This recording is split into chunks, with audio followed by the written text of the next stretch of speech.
ये जो पैसों की गणित है ना, इसे समझना बहुत ही मुश्किल है।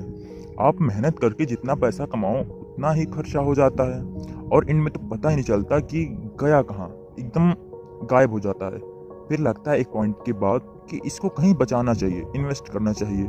लेकिन ये जो इन्वेस्टमेंट जैसी चीज़ें होती हैं, इसको सुनकर दिल बैठ सा जाता है कि पता नहीं ये क्या है, ये कोई अलग की बात होगी, बहुत ही मुश्किल से और डिफ़िकल्ट सी होगी। तो एक काम करते हैं, आपको ये तो पता है कि इन्वेस्टमेंट करना चाहिए, लेकिन आपको जो तरीके हैं उनसे बड़ा डर लगता है कि कहीं कुछ गड़बड़ नहीं हो जाए, कोई प्रॉब्लम नहीं हो जाए, कोई लॉस नहीं हो जाए।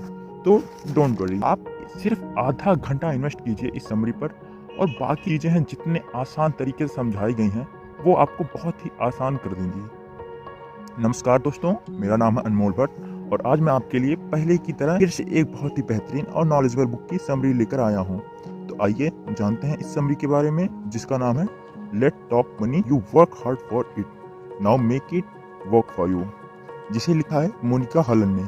और इस समरी की अगर बात की जाए, डेट, इक्विटी, एसेट, इन्वेस्टमेंट, अगर आप भी औरों की तरह हैं तो ये चार शब्द सुनकर पक्के से आपका सिर ना दर्द करने लगेगा या आपको पूरी तरह बेकार लगता होगा और आप उनके बारे में सीखने में बिल्कुल भी इंटरेस्टेड नहीं होंगे, है ना। ये एक नया पर्सपेक्टिव आज आपको मिलेगा। तो आइए इस जर्नी को हम शुरू करते हैं और सबसे पहले बात करते हैं द मनी ऑर्डर, और ये है जानते हैं। लेकिन बदकिस्मती से आप इन शब्दों से बच नहीं सकते हैं और ना ही आप अपने फाइनेंशियल मुश्किलों से बच सकते हैं। समय आ गया है कि आप आगे बढ़कर फाइनेंस के बारे में पढ़ें और सीखें। पैसा तभी डरावना हो सकता है जब आप उसे डरावना समझें। इस समरी में आप सिंपल फाइनेंशियल सिस्टम के बारे में सीखेंगे। आप सीखेंगे कि अपने पैसे का हिसाब रखना कितना आसान है और आप ऊपर कहे गए चार शब्दों का आसान मतलब समझेंगे। पैसों के बारे में बात करना या सोचना मुश्किल हो ऐसा ज़रूरी नहीं है। ये एक नया पर्सपेक्टिव आज आपको मिलेगा। तो आइए इस जर्नी को हम शुरू करते हैं और सबसे पहले बात करते हैं द मनी ऑर्डर। अब ये क्या है, आइए जानते हैं।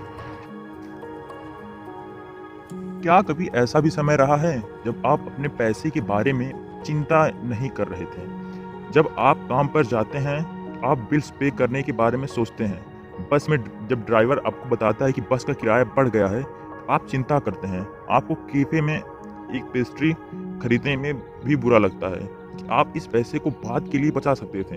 हालाँकि आपको अच्छी पेस्ट्री खाए हुए बहुत समय हो गया है। आपको पैसे से जुड़ी प्रॉब्लम कभी खत्म होती नहीं दिखती। लेकिन इन सभी परेशानियों का हल है, कोई भी अपने फाइनेंशियल मैटर खुद हैंडल कर सकता है। इसे बहुत कॉम्प्लिकेटेड होने की ज़रूरत नहीं है। अपनी फाइनेंशियल लाइफ को एक पैसे के बक्से की तरह देखिए। अगर आपको आसान लगे तो आप इसे पिगी बैंक की तरह भी देख सकते हैं। आप उस मनी बैंक को अपनी कमाई से भर देते हैं और आप रेंट, रोज़ के खर्चों और इमरजेंसी जैसे खर्चों के लिए उस बॉक्स से पैसे निकालते हैं। अक्सर महीने के आखिर में उस बॉक्स में कुछ पैसे बच जाते हैं। वह बचे हुए पैसे आपके बच्चों के कॉलेज के खर्चे या आपके रिटायरमेंट प्लान में जा सकते हैं। ज़्यादातर लोग यह गलती करते हैं, उन्हें लगता है कि मनी बॉक्स में बचे हुए पैसे इन्वेस्टमेंट के लिए हैं। वह तुरंत स्टॉक खरीदने के बारे में सोचते हैं या फिर अपने पेंशन प्लान में इन्वेस्ट करने के बारे में सोचते हैं। आप सोच सकते हैं, क्या बचे हुए पैसे इस्तेमाल करने का यह सही अच्छा तरीका नहीं है?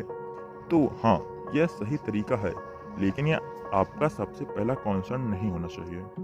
अगर आपके पास बचे हुए पैसे हैं तो आपको सबसे पहले इन्वेस्टमेंट के बारे में नहीं सोचना चाहिए। उस बचे हुए पैसे को मेडिकल इमरजेंसी, नौकरी चले जाने या किसी फैमिली मेंबर की डेथ जैसे इमरजेंसी के लिए संभाल कर रखने के बारे में सोचना चाहिए। इसीलिए आपका पहला कॉन्सर्न यही होना चाहिए कि ऐसे अनएक्सपेक्टेड समय के लिए आप कुछ पैसे अलग करके रखें, खास तौर पर उस समय के लिए जब आपको ज़्यादा पैसों की